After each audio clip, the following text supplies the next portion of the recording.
Okay. All right, so we've done the introduction, but there's a picture of my family from a few years ago. And so I've got 5 kids, 4 girls and then a boy. Josiah is our youngest. He's 9 now, so I don't know what age he was. That's from a few years ago. I should switch that up. But our staff in Kitchener at the Canadian office looks like this. That's a fairly recent picture as well. And we're having a good time there in Kitchener. Most of us work out of the Kitchener office. We've got 8 speakers. 3 of us work out of the Kitchener office, and the other 5 are across the country. We've got 1 out in the Maritimes and 1 in Chilliwack, so kind of all over the place. But this session here, we want to talk about biology, and I've kind of titled this, Biology Supports the Bible. There are many people who would say, no, it doesn't. Biology contradicts the Bible. Biology challenges the Bible. They'd put some other word in there. But we'll do a bit of review from our first session. We kind of talked about faith and science and putting those together. I didn't make this point explicitly, but we can do it here.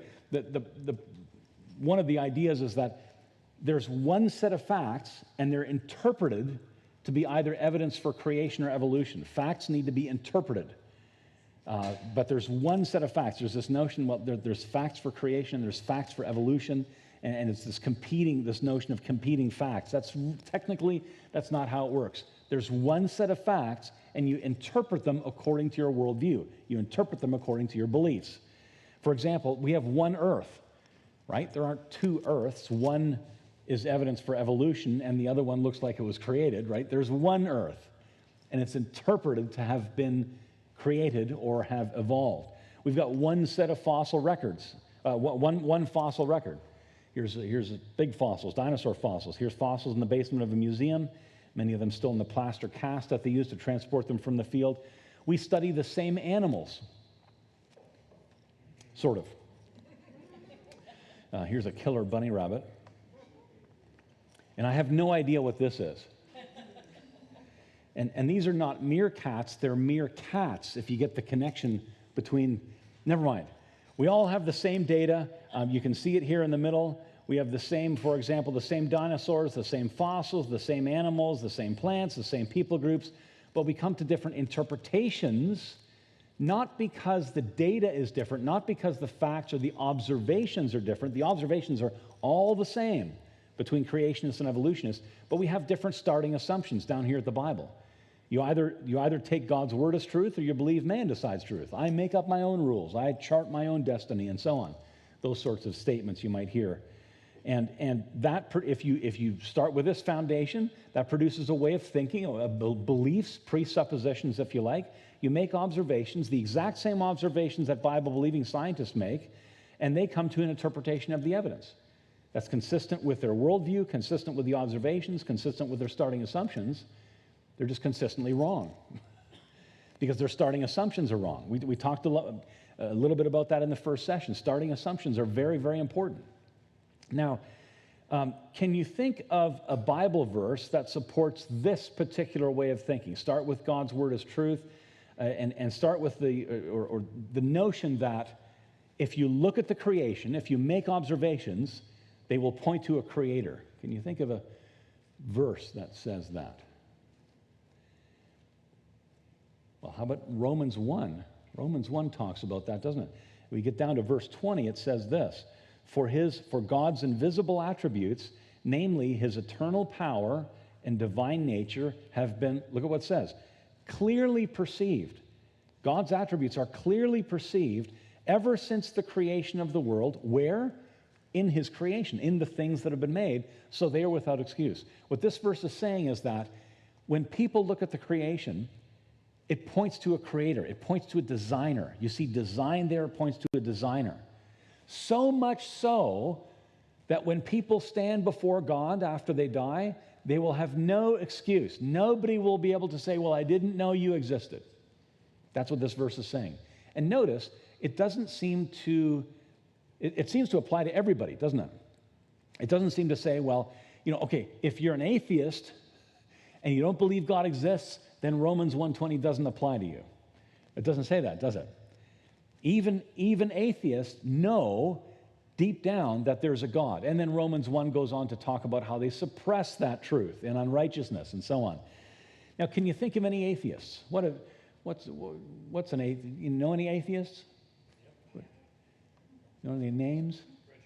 Richard Dawkins. Dawkins is still probably the world's most famous atheist. His name comes up. There's a couple other typically that come up. But Dawkins is not just an atheist, or he calls himself an agnostic, because it's too arrogant to call yourself an atheist. But he's not just a God hater. That he's an anti-evolutionist. He's an anti-creationist. He's a big promoter of evolution, and he specifically attacks Bible-believing Christians for believing creation.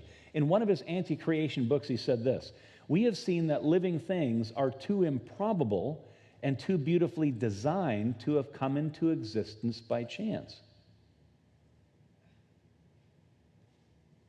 Pardon? He's talking like a Bible believer, isn't he? Because that's something that we would say as Christians. Yes, living things are too improbable and beautifully designed to have come into existence by chance. He's got designed in quotes there. That's in the original. What's he talking about? Has he found a loophole in Romans 1:20?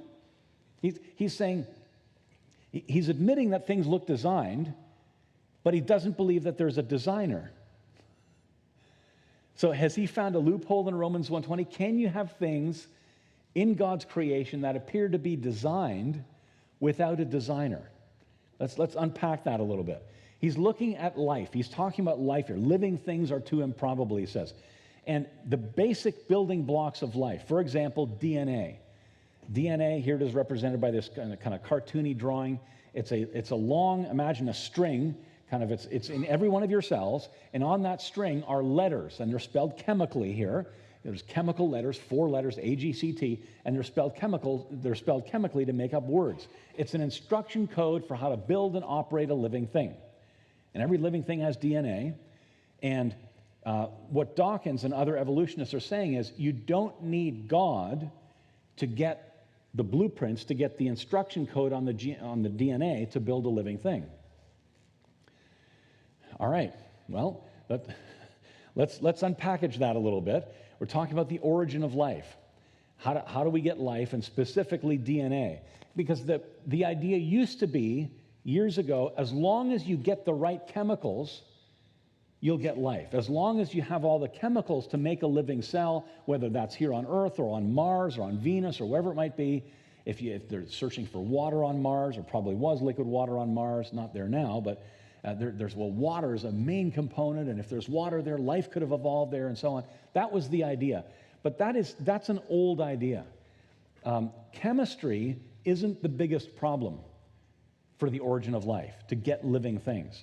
And there are secular scientists, for example, Paul Davies, he's not a Christian. He says, "We now know that the secret of life lies not with the chemical ingredients as such, but with the logical structure and organizational arrangement of the molecules. Like a supercomputer, life is an information processing system. It is the software of the living cell that is the real mystery, not the hardware. It's the programming on the DNA. That's the real mystery for the origin of life, not the chemicals that make up the components of the hypothetical first cell from which we all evolved." So it's not that old idea. Life is based on information. Without information, you don't have life. So because life is based on information, we can ask some questions. Well, what generates the information needed for life? How did it get there? I mean, we know the answer. But for the evolutionist, how do you get the programming on the DNA? That's a valid question. And so to answer that question, we could turn to, let's turn to an information expert, right? Talking about information. How do you get information? Dr. Werner Gitt wrote this book. He's a German scientist. He's retired now, been retired for a number of years. But he's an information expert. Studied information all his life, his professional career, and so on. What is it? How do we measure it? How is it transmitted? How does it break down over time, and so on? The bottom line is information always, always, always comes from intelligence, not from a random process. Dr. Gitt says, a code system, and you can think of the genetic code here, we're talking about DNA, the genetic code, a code system is always the result of a mental process. It requires an intelligent origin or inventor. It should be emphasized that matter, as such, is unable to generate any code. All experiences indicate that a thinking being voluntarily exercising his own free will, cognition, and creativity is required. He goes on to say, there is no known law of nature, no known process, and no known sequence of events which can cause information to originate by itself in matter. Now, Dr. Gitt is a Bible-believing scientist. Paul Davies, a non-Christian scientist, agrees. He says there's no known law of physics able to create information from nothing. This is one of the biggest problems for biological evolution. Where do you get the information from? Because if information always comes from intelligence, and look, we don't need scientists to tell us this. We all know this from experience. If you walk along a beach in the summertime and you see Johnny Loves Susie written there on the sand, you know that that's not the action of the waves on the beach, right? When you see information, you recognize that there's intelligence behind it. Somebody intelligent wrote that. Maybe somebody who's hopeful and intelligent wrote that. But we all recognize this from experience. If you see graffiti on the side of a train or something, it wasn't an explosion of a bunch of spray paint bottles, right? If you see information, it denotes intelligence behind it. And let's just illustrate this with pictures. Here's the problem for evolution. Let's go way back in time, millions of years ago. Here's our hypothetical first living cell from which all life evolved, including you and me. That's the story. That's how the story goes. Now, if we think of it as far as the information in the cell, the programming, that cell would have had the information in its DNA, or whatever it was back then, if evolution would want to imagine something else, it would have had the information to build itself, obviously. Cells are very, very complex, thousands of complex components. It needs to be robust enough to heal itself or protect itself from chemicals and all kinds of things, the UV that might kill it, and it also has to reproduce itself. So there's a minimum level of complexity that is fairly high in that cell. But evolution says that over millions of years, the single cell went on to evolve into a multicellular creature, something like this, for example, over millions of years. So on the level of information, that means that over millions of years of evolution, you have to add new, never before existing genetic instructions that the single cell didn't have. The single cell didn't have instructions for things like hands and fingers and fingernails and hairs and heart and a brain and knees and feet and toes, and it didn't have it. So the central process of evolution has to involve an information gaining process somehow. And yet everything that we know about information says information only comes from intelligence. I love being a Christian. I would be so frustrated to be an evolutionist, because how do you get this? If information comes only from intelligence, but you're saying a random process is supposed to generate information, that's a dead end. It's game over. We had there was an interviewer that went to the home of Professor Richard Dawkins in Oxford, in England over there years ago, and he asked him a question. I've got a little video clip here, and if you can't hear what the interviewer says, the interviewer asks him, Professor Dawkins, can you give an example of an evolutionary process or a mutation which has been seen to add information to the genome, to the DNA? And you can listen to Dawkins' answer here. Professor Dawkins, can you give an example of a genetic mutation or an evolutionary process which can be seen to increase the information in the genome?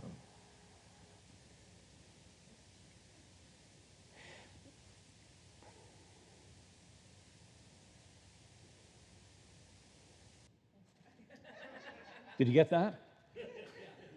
No answer. And by the way, I don't show you this to try to poke fun at Professor Dawkins. He's highly intelligent. There are millions of highly intelligent men and women all around the world that believe in evolution with all their hearts. I show you this to show you the bankruptcy of that belief system. If evolution was true, Dawkins should have been able to point to thousands of examples of where information is increased. Yes, we've seen information increase. In this animal, in the lab, we've studied and so on. We've seen the genes increase. Information that wasn't there was there after a little while. And out in the field, in this organism, and here and here and here. there should be examples all over the place. But Dawkins is smart enough to know that there isn't a single example. And every time that question is asked, can you give an example where information is increased without intelligence? That's going to be the answer. Because we know from information theory that it only comes from intelligence. That's the end for evolution. So I'm just going to close in prayer and we'll go into questions. And seriously, for biological evolution, this is a end of the road, dead end, the bridge is out, you're not going any further type of problem.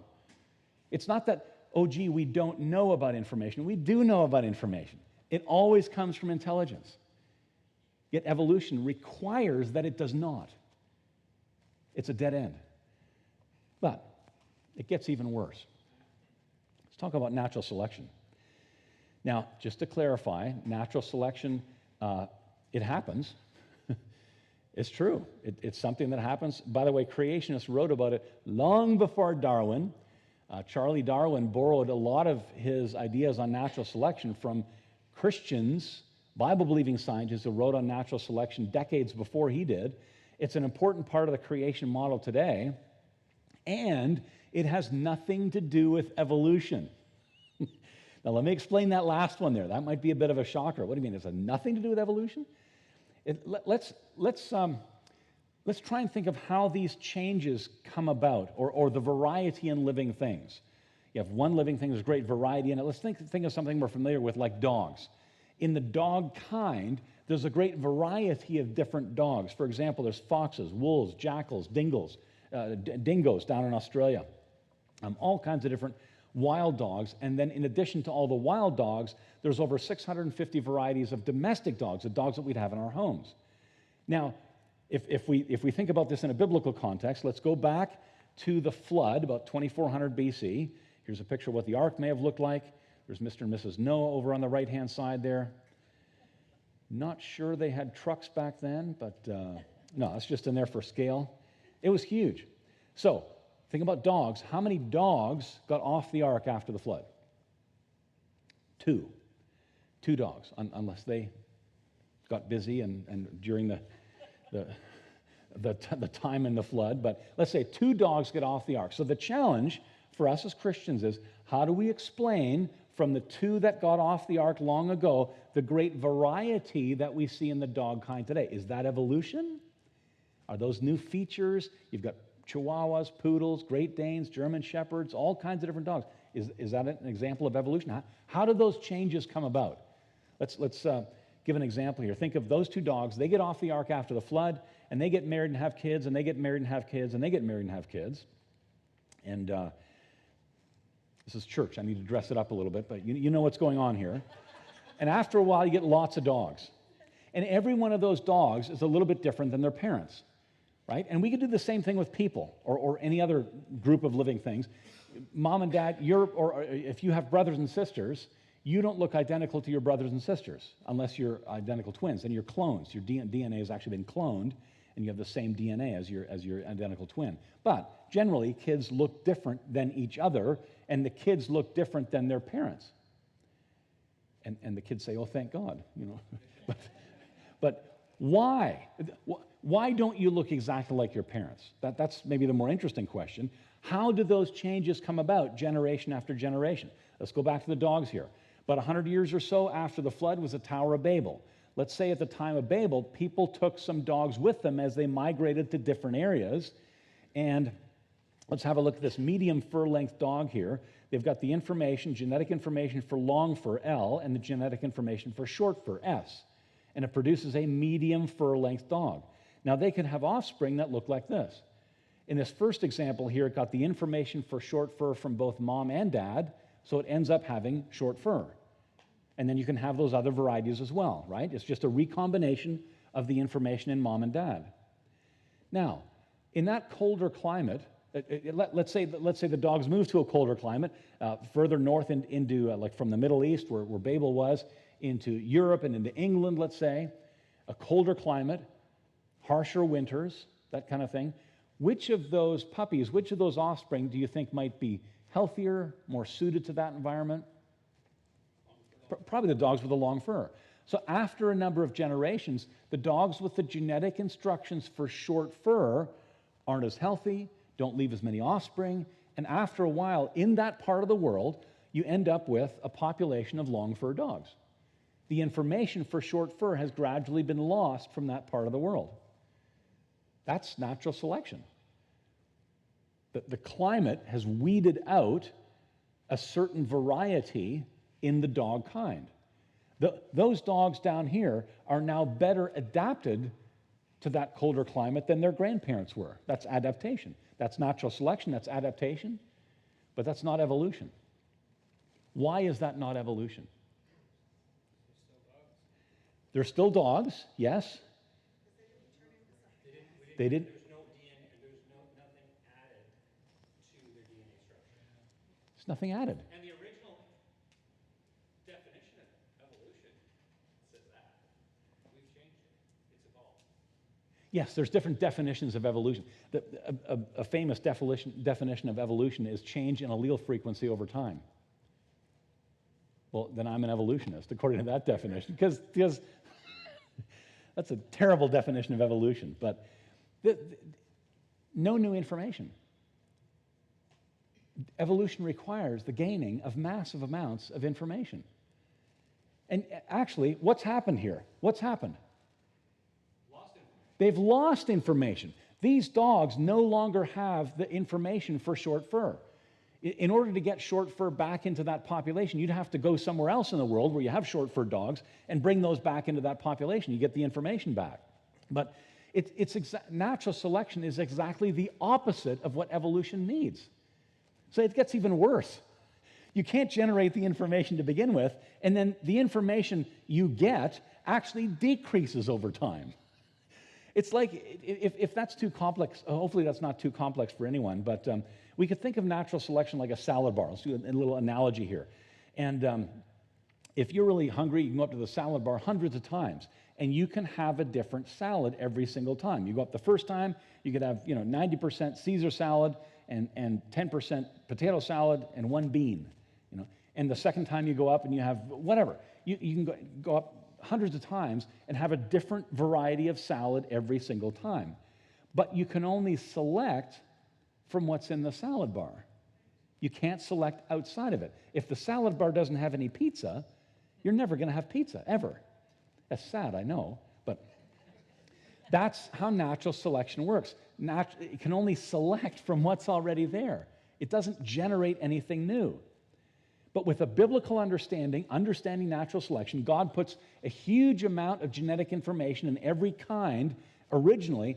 We can understand how we can breed different types of roses or tulips or racehorses or carnations or whatever. We understand how we can have variation in the human kind, in the frog kind, in the palm tree kind, in the dog kind, and so on. Easy to understand. High school genetics, nothing more complex than that, if you start your thinking from Scripture. If you start with evolution, you've got to evolve all these different features and all these different groups of living things. It doesn't work. Science proves evolution wrong. Now, you may have seen evolution illustrated like a tree. Who's seen something? You remember that from school? Everything starts from a single cell, and from there you get all the life we have today. And if creation is, usually not even mentioned, but if creation is mentioned, it's sometimes pictured like this, like a lawn or like grass. But that's a caricature. Bible scholars didn't believe that even at the time of Darwin. The idea here is that God creates all living things in exactly the form we see them today, and they don't change at all over time. Some of them have gone extinct, but they don't change. That's not what creationists have ever believed. Even at the time of Darwin, Bible scholars realized that no, animals change within their kind, just like the Bible says, because if you go with this, then how many dogs, for example, would Noah have had to take with him on the ark? All the varieties we have today, right? And Bible scholars knew enough that, okay, if that's the case, then there isn't enough room on the ark to get all the species we have today. But if animals change within their kind, there is enough room on the ark, no problem. So it's not the evolutionary tree, it's not the lawn caricature, it's an orchard. That's what we're seeing. It's God creates kinds of living things, and then you have diversity within a kind. That's what science tells us. That's what we can do that. We can have artificial selection where farmers will breed cows for certain features to produce more milk, for example. Or they'll breed dogs for features that you like and that kind of thing. You have dog breeders and so on. So we understand that. To summarize, we could say that in order for the story of evolution to be true, it requires an information gaining process. That's the name of the game for evolution. But natural selection is an information losing process.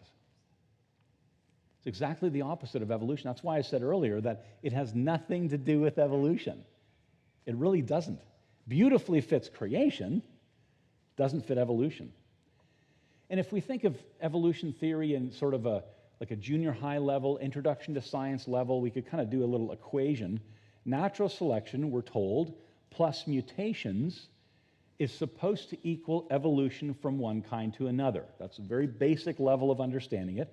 Mutations are supposed to provide the new features and functions, and then natural selection comes along and eliminates those that are less fit. And at that sort of junior high level, it seems like it should work, right? Okay, well, natural selection eliminates the less fit, and mutations produce the variety. Sounds like it should work, right? And we talked about natural selection. That doesn't help evolution. What about mutations? Are mutations going to save the day for the evolutionists? Let's have a look at mutations. What are mutations? Mutations are random changes to the genetic code. Now, already that doesn't sound really promising, does it? If you have a complex code of anything, say Beethoven's Ninth Symphony, and you randomly change it, is it going to make it better or worse, generally? Probably worse. Now, they're produced primarily by copying mistakes. We all started out as a single cell, then 2, and then 4, and then 8, and so on. And every time there's cell division, the DNA is copied, or right now, our cells get old, they fall away, there's cell division, there's a copying of the DNA, and that's where mutations happen. They're copying mistakes. And they're bad. There's this mutation, there's this, with the Marvel movies, this notion that mutations are good. If you get bitten by a radioactive spider or something like that, then you can shoot spider webs out of your arms and climb up buildings and stuff like that. That's the movie version. That's the entertainment version of what mutations do. In reality, they're bad. They mess up development of limbs and so on. Sometimes information is duplicated, so you got cows growing additional legs out of their neck and stuff like that. Mutations are bad if they don't outright kill the organism. But let's talk about mutations in humans. We talked about dogs, let's talk about humans. Now, mutations accumulate as we age. As I said, we started off as 1 cell, and then 2, and then 4, and then 8, and so on. And so as we grow, we're trillions of cells today, as we grow and our cells keep getting old and being replaced by new cells, mutations increase over time. So that the average 15-year-old, I don't know if we have any 15-year-olds here, but the average cell in a 15-year-old has 6,000 mutations. The average skin cell in a 60-year-old has 40,000 mutations. Like, it's no wonder your skin isn't soft and rubbery like a little baby anymore, and no amount of oil of delay is going to stop that either. It's mutations that are, and the same thing's happening with all your vital organs, your heart tissue, your liver tissue, your lung tissue. It's the same thing. So this, as we age, it's mutations that ultimately kill us. If you want to think, if you die of so-called natural causes, you've mutated yourself to death. That's morbid, but so here's where it gets interesting. So mutations accumulate as we age. Also, some of them are passed to the next generation, so that every new generation of humans starts life off with more mutations than their parents had. And years ago, it was thought, there was great concern, actually, that the mutation rate for every generation might be as high as one new mutation every single human generation. And it was the long agers, the evolutionists, that were concerned about that, because they thought if it's that high, then humans could not have been evolving for millions of years. We'd be extinct already. Now, that was a long time ago. What are the leading human population geneticists coming up with today? It's very hard to estimate it, but the best estimates suggest it's not 1 every generation, or 2, or 5, or 10, 100 to 300. Somewhere in that range. That's the best guess that cutting-edge technology has today. At least 100 mutations per generation.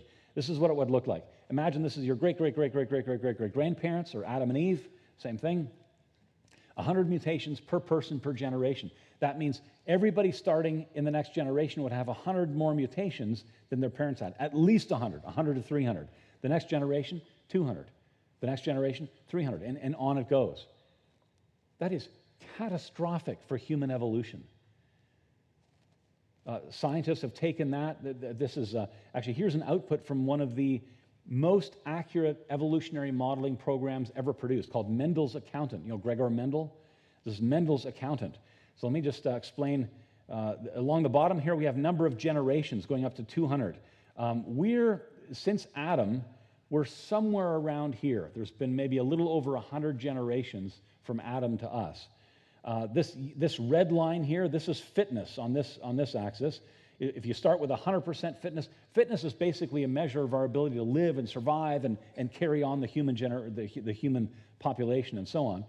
If you start with 100% fitness and it drops off very quickly, you can change different variables in the program and so on. And the thing with evolution is, see, when fitness gets to 0, you have extinction. And theoretically, it wouldn't go smoothly to 0. After a while, humans would just be so sickly, it would just be catastrophic collapse at the end there. But the goal for evolution would be try to change some of these variables here to try to get fitness to start at 0 and go up to whatever. But you can do it. Like if you change the offspring per female to something like 8,000, and in theory, you can do it, but in practice, it's not going to work. It doesn't work. This is the most accurate evolutionary modeling program ever, and it shows that all living things, this is humans, all living things are heading for extinction quickly, not over millions of years. This shows that humans could not possibly have been evolving for millions of years. We'd all be extinct already. Devastating for evolution. In fact, leading human population geneticists are wondering why we aren't dead. Seriously, like evolutionists, these are evolutionary guys. For example, Alexei Kondrashov, the full title of one of his articles years ago was "The Contamination of the Genome by Very Slightly Deleterious," as in deletion, deleterious mutations. Subtitle, "Why Have We Not Died 100 Times Over?" He believes that humans have been around for, depending on where you say true humans began, at least 1 million years, maybe more. But in that immense period of time, given the number of mutations that scientists like him are observing, we should be dead. But we haven't been around for millions of years. Again, the data beautifully fits the Bible. Now, have you heard of beneficial mutations? Anybody heard that term before? That mutations, we've talked about them very negatively here. We would say, yes, mutations can be beneficial, sort of. Mutations can provide a functional benefit as they drive living things to extinction. So on this relentless march to extinction, sometimes there's a new feature that comes up. And whenever that happens, guaranteed, evolutionists will jump on it and say, it's evolution happening before our eyes. I'll give an example. H. pylori bacteria, this bacteria lives in your stomach. You have too many of these guys, they eat the lining of your stomach, gives you ulcers. They'll punch holes in the lining of your stomach. If this is something maybe that some of you have suffered with, there's an antibiotic that's been developed to take care of this. Here's how it works. You take the antibiotic, it's absorbed into the cell. Inside the bacteria, there's an enzyme, there's a chemical process that changes the antibiotic into a toxin, into a poison. And that's what kills the bacteria. It's actually very effective, really cool function how that works. Now, there's a known mutant variety of H. pylori bacteria. What happens with the mutant variety is you take the antibiotic, it's absorbed into the cell in the same way that the normal variety takes the antibiotic in. However, the mutation caused the bacteria to lose the ability to produce that enzyme. So the antibiotic is not converted into a poison, and the bacteria lives. It survived because of a loss of function, a loss of genetic information. Can you see how we could call that beneficial? It's still a loss of information. It's lost the ability to produce that enzyme, but evolutionists say, well, that's antibiotic resistance. It's evolved a resistance over the antibiotic. And from a certain point of view, we could say yes, but that's not evolution. It's still losing genetic information. Something that was working is now broken, and it's not working. It's still going downhill. Or that might be a bit complex. Evolutionists say, well, it's doing something new. It's doing something new. That's evolution. Well, but it doesn't help evolution. To clarify, instead of saying it's doing something new, we could say, well, it's just not doing something old, something it did before. It used to be able to metabolize the antibiotic. Now it's not able to metabolize the antibiotic. So a complex system that was working is now broken. We could think of a bicycle, actually. Here's our bicycle, and actually we can add to that H. pylori. Let's put H. pylori on there. Let's see. There he is. And he's happily motoring along. There he goes. And along comes the antibiotic, and all of a sudden, it's game over for the H. pylori. Yay, the H. pylori died. You're not getting stomach ulcers. Hooray for the antibiotic. Now, in the mutant version, let's say that the H. pylori, the bicycle, there's a chain in the link that's broken, and the chain falls off. And now the H. pylori is doing its thing, but when the antibiotic comes along, it doesn't affect the H. pylori because it's lost the ability to do that. Or it's not doing something. A broken system caused the bacteria to live. That's a little complex, but do you understand? Mostly? So it's a beneficial mutation from a certain point of view. If we read about this in the media and so on, yes, but it's still at the cost of something genetically. What can we say then? Life is based on information. Information comes only from intelligence. Therefore, an intelligent designer is needed for life. It's a pretty basic conclusion, right? Logical conclusion. Natural selection, genetic change, adaptation, mutations, even antibiotic resistance all support the Bible's history. It's a great time to be a Christian. And there's often articles in Creation magazine that talk about examples like this. I give you one example, the H. pylori. There's many other examples. Again, you can sign up at the back. We're not going to pass around the sign-up sheets again, but they'll be at the back. Lots of articles on creation.com.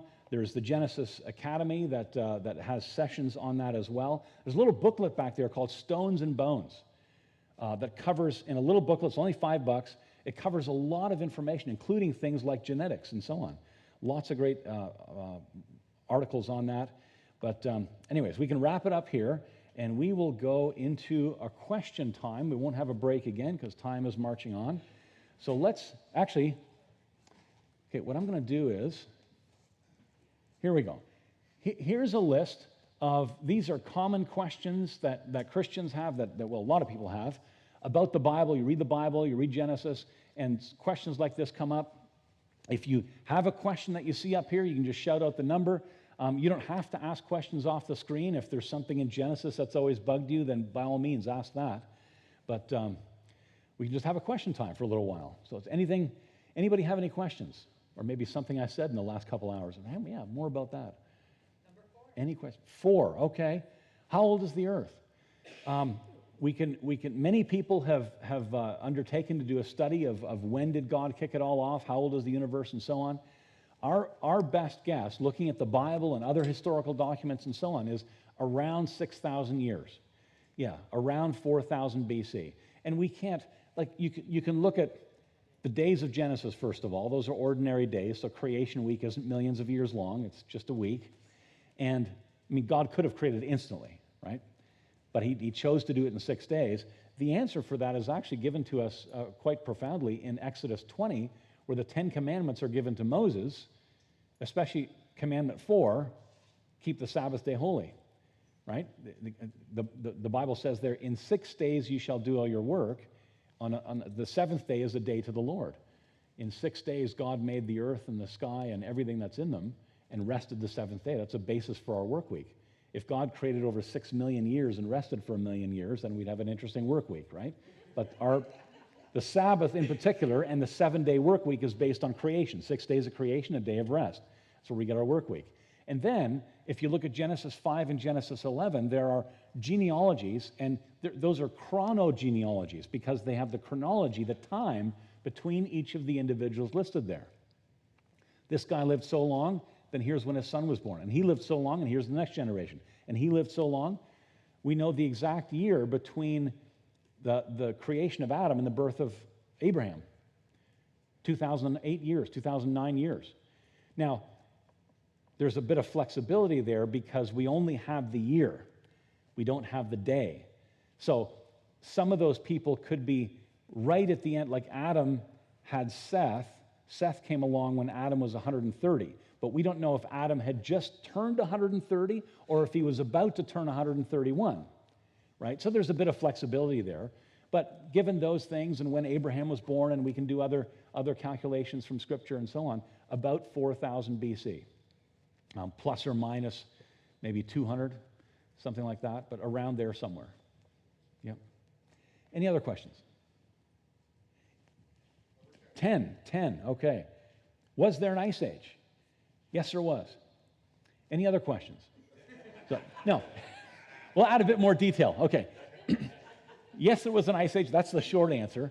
And that is something that's rarely talked about in the church, right? Have you ever discussed that in the church? And yet there's great evidence for an ice age. An ice age is characterized by kilometers thick ice sheets and glaciers that covered this part of Canada, went down some distance into the States. But an ice age does not mean that the entire earth is covered with ice. Like at the time of the ice age, Mexico would have been a nice place to live. There was no ice in Mexico. It's way too close to the equator. It would have been more rainy.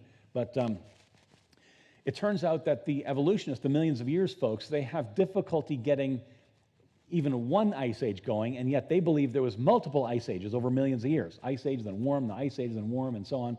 They can't even get one going because you need certain properties on the earth to get an ice age going that are difficult to do naturalistically. You need warm oceans and cool continents at the same time.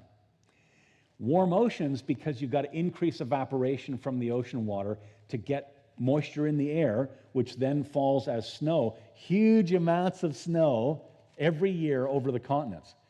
So if you warm the ocean water up, yes, it's going to evaporate more. Then you need cooler continents. And they're always toying with ideas like, well, maybe the sun's radiation was lessened for tens of thousands of years. And let's plug that into our weather simulation, our weather software, and hit go and see if an ice age will develop. And it doesn't.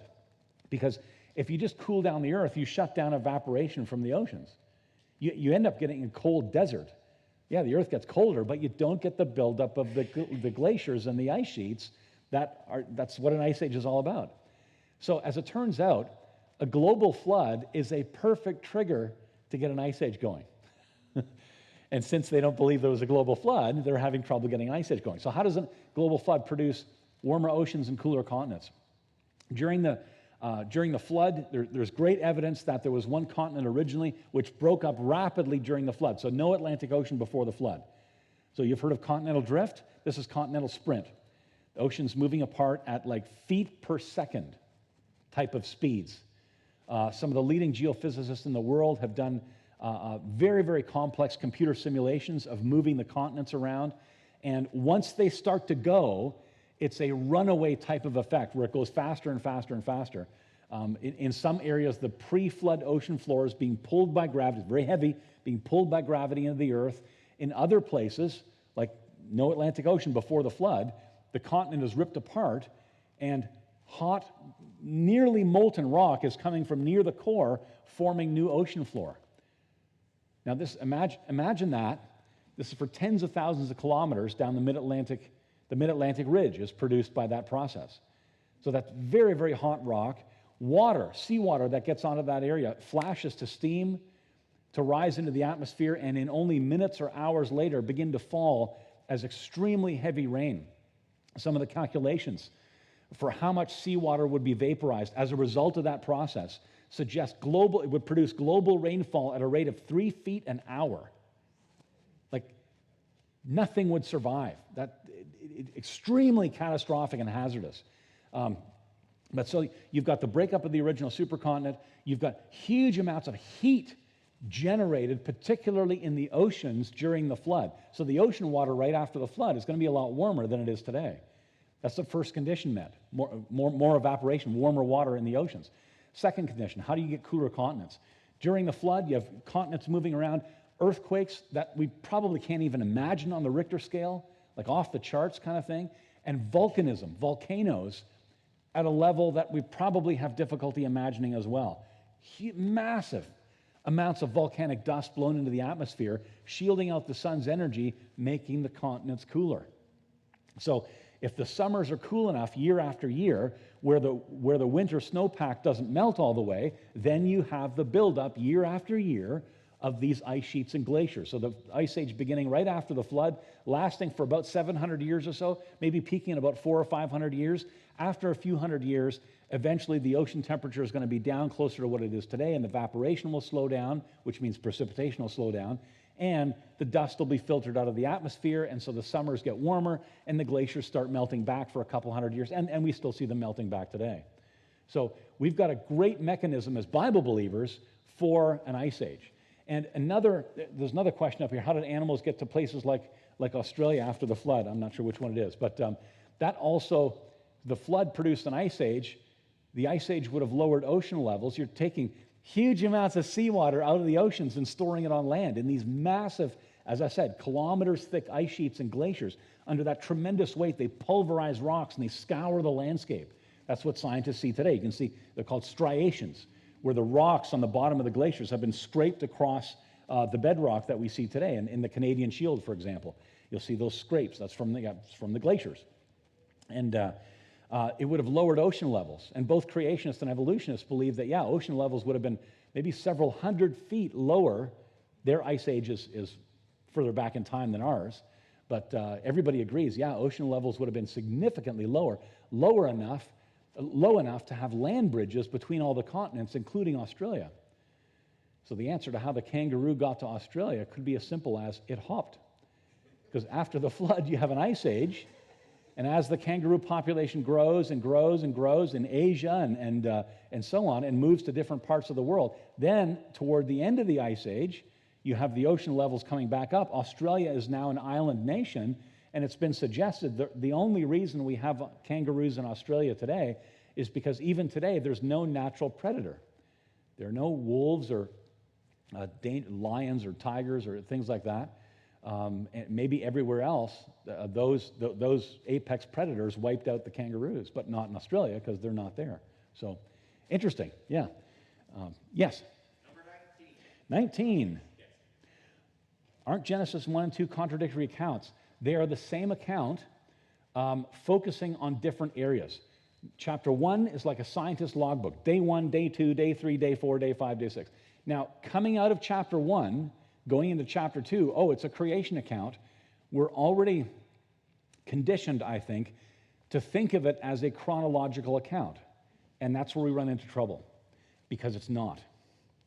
It focuses in on the details of day 6, specifically the creation of Adam and Eve, Adam naming all the animals. There's no one there like me. Kind of a bonehead, yeah. So God makes Eve and so on. And then it talks about that they was perfect and so on. It sets us up for the fall in Genesis 3.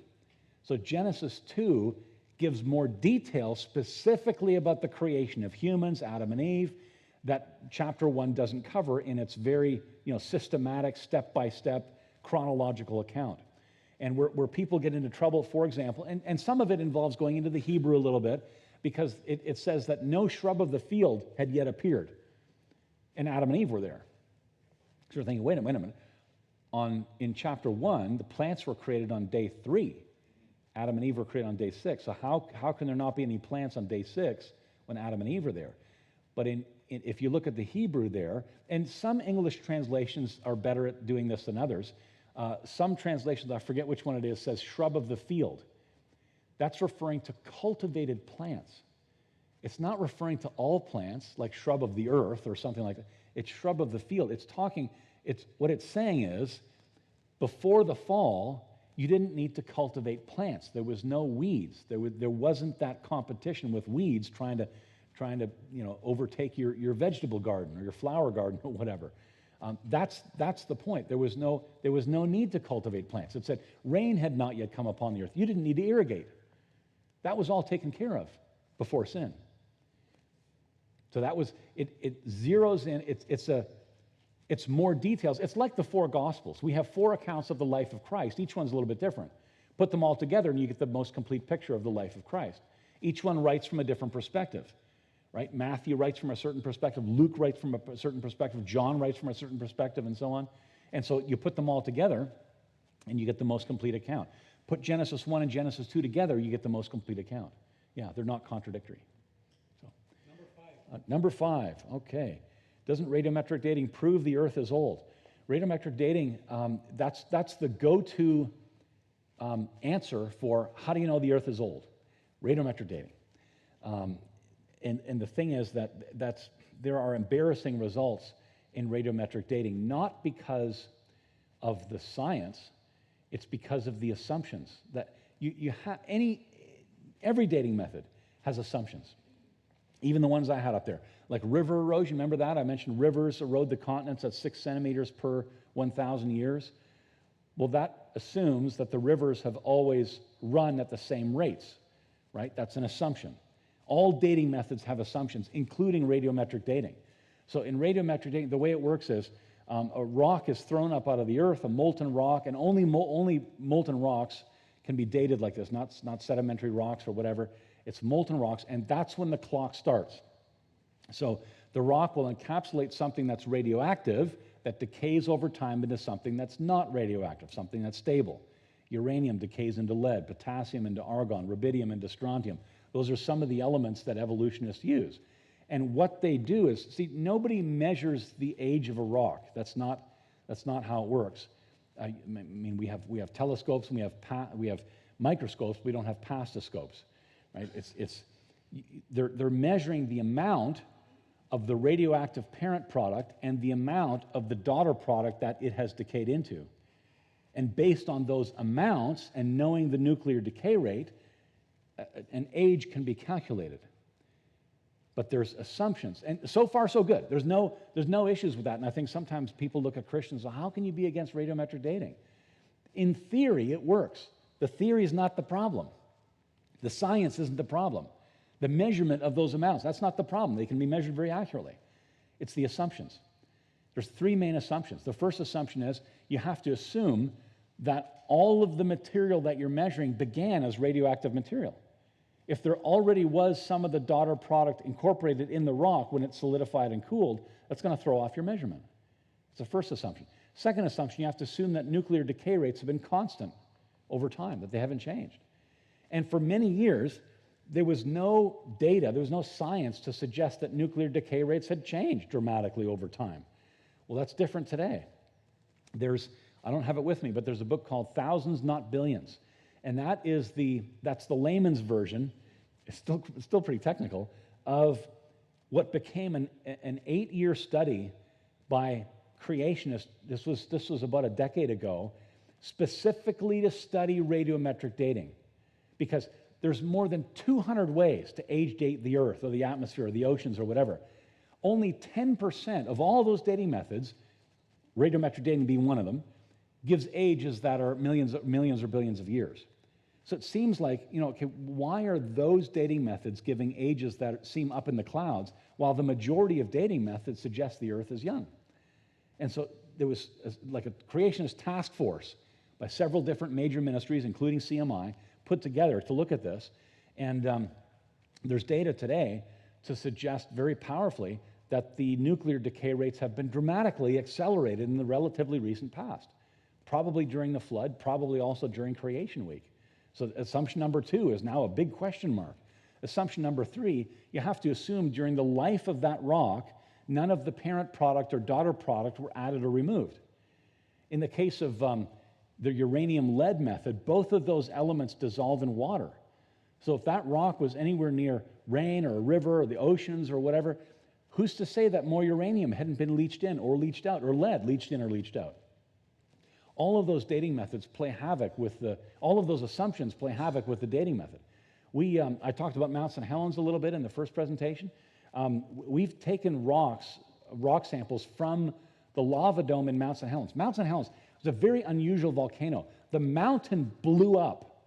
If you go on Google Earth, the whole north side of the mountain is gone. Really weird. Like normally you have lava and all kinds of volcanic ash and so on coming out of the top of the mountain. The mountain itself exploded. If you go on Google Earth, it's a horseshoe. The whole north side is scattered out over the landscape.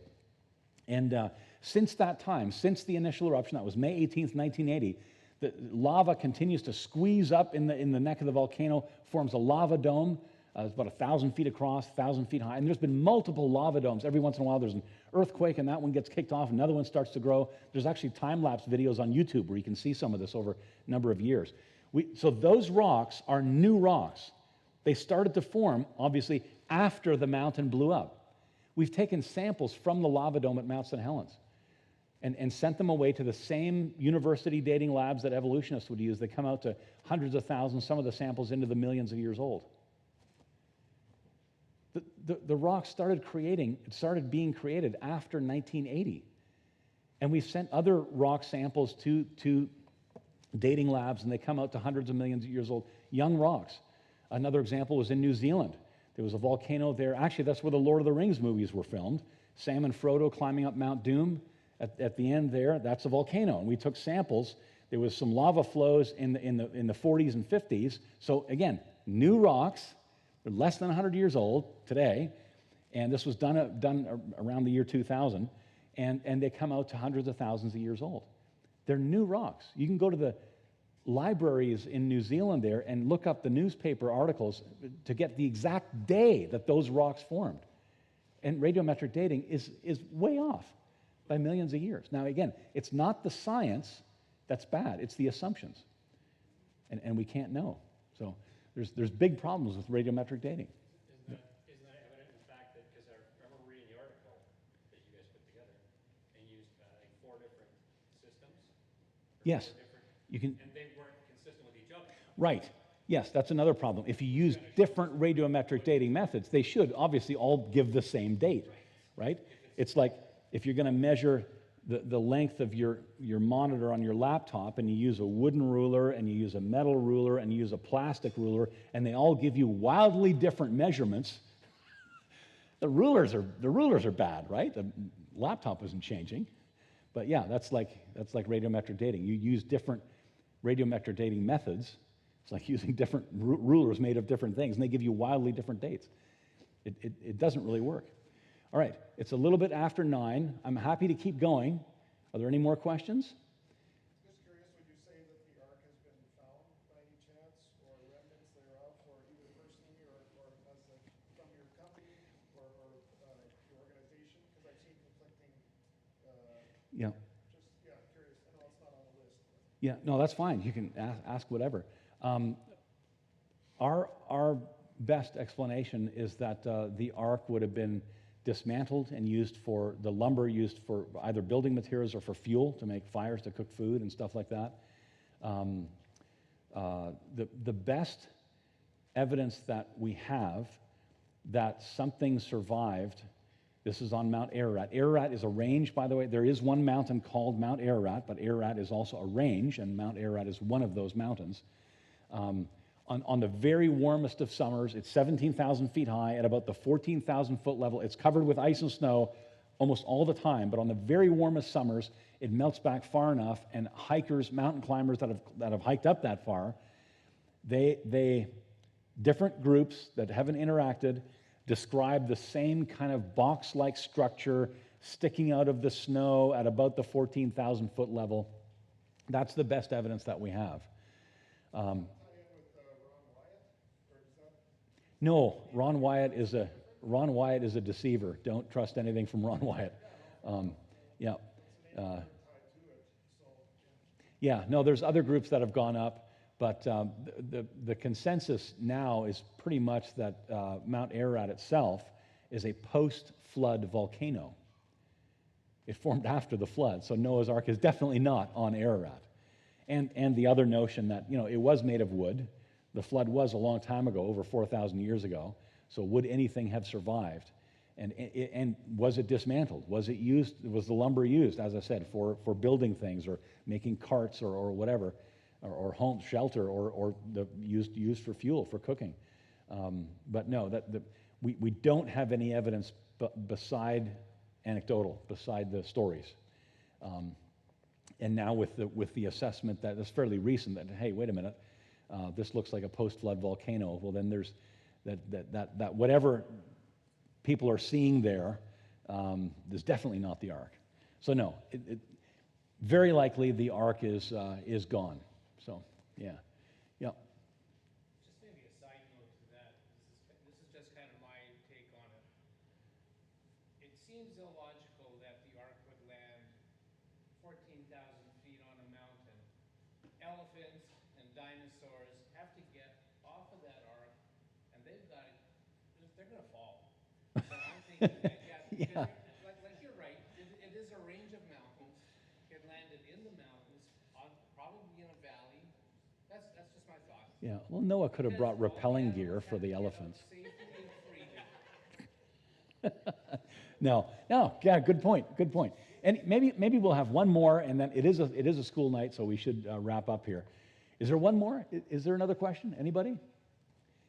Yes. Where did Cain get his wife?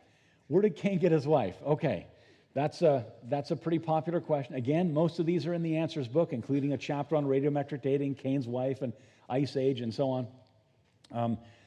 Now, I think you're all smirking a little bit. I think you all know the answer, but everybody's hesitant to say what it is, right? Let me give you the wrong answer first. And this was taught in some Bible colleges in the past. I hope it's still not taught today. But let's set this up first of all. The Bible says that Adam and Eve had Cain, Abel, and Seth, 3 boys, and then Cain went somewhere to the land of Nod, and there he found a wife, or he took his wife with him to the land of Nod. So where does wife come from? That's where are the girls? And the answer that was given, this is the wrong answer, was that Cain's wife is not a descendant of Adam and Eve. She was created somehow differently. She did not come from Adam and Eve. And then they would go on to teach their missionaries in training at these Bible colleges, don't bother going to that tribe over there. They can't be saved because they're not descendants of Adam and Eve. Now, that's wrong. It's true that if you're not a descendant of Adam and Eve, you haven't inherited the sin nature. So do you even need a Savior?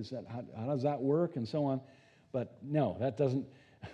In addition, Jesus is called our kinsman redeemer. That concept of kinsman redeemer is brought out in Ruth and in Esther and so on, in Ruth anyway, in the Psalms as well. But the kinsman redeemer is somebody who pays a ransom for someone that he's related to by blood.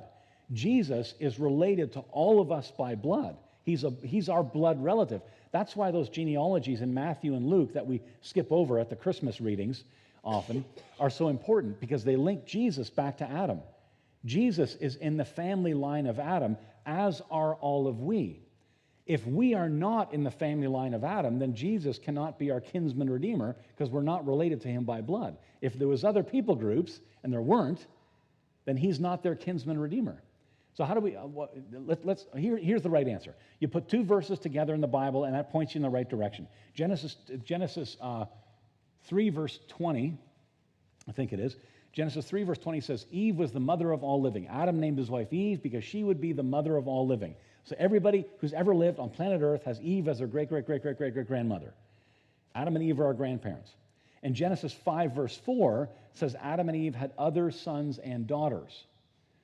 So you put those 2 verses together, and Cain would have married his sister. So you knew the answer.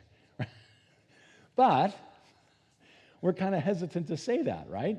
And there's two reasons we hesitate at saying that.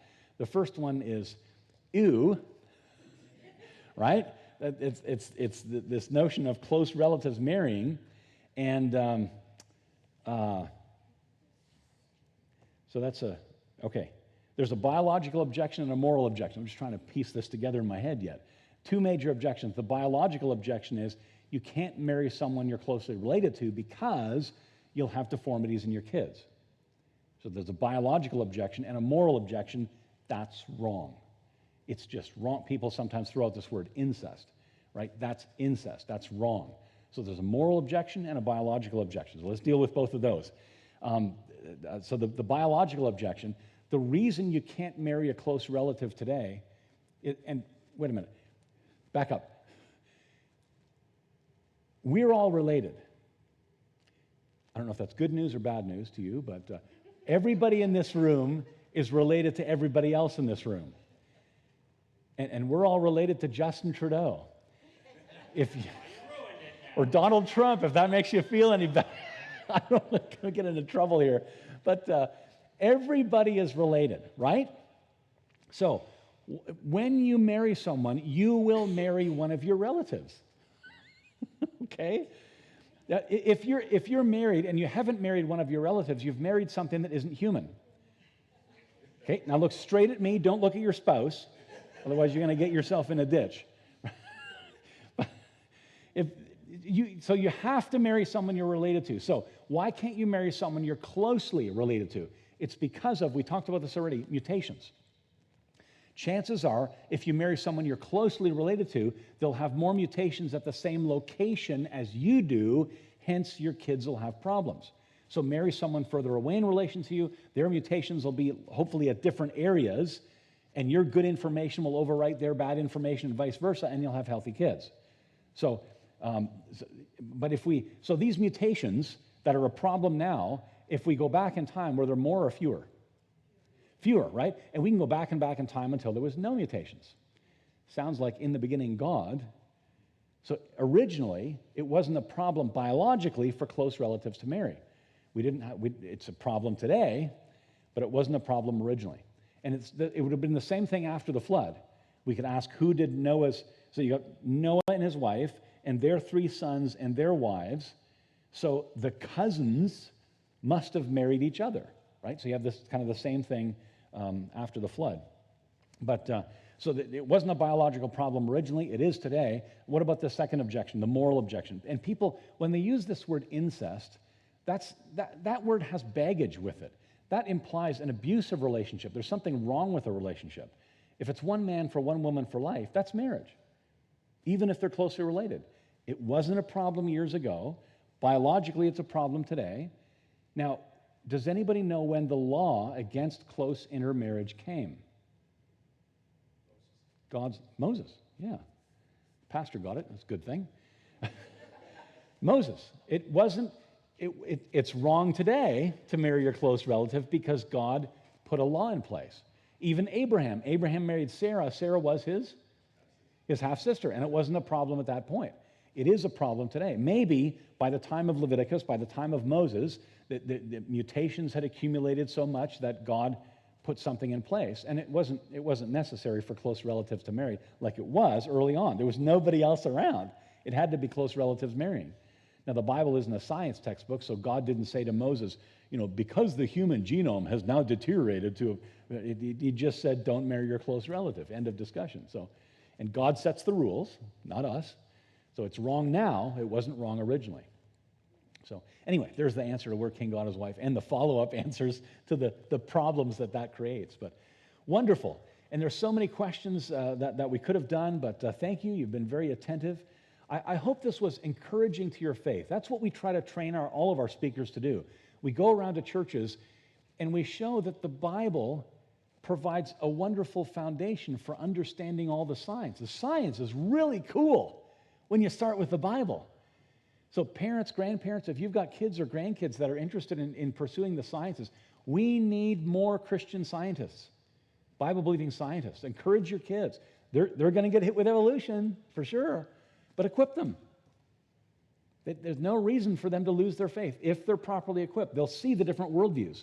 The millions of years evolutionary worldview, yeah, okay, I'll write the exam, I'll put on my evolution thinking cap, and I'll demonstrate that I've learned the curriculum from an evolutionary perspective. It's not what I believe. I'll take that off after, but you show that you've been educated, given what they're teaching. But yeah, anyways, it's wonderful. Let me just close this off in prayer, and then we can be dismissed. Lord, we thank you once again for your word. We thank you for preserving it down through the years. We thank you that it forms the foundation for our thinking. We thank you that it's accurate. And we thank you for the science that wonderfully matches with it.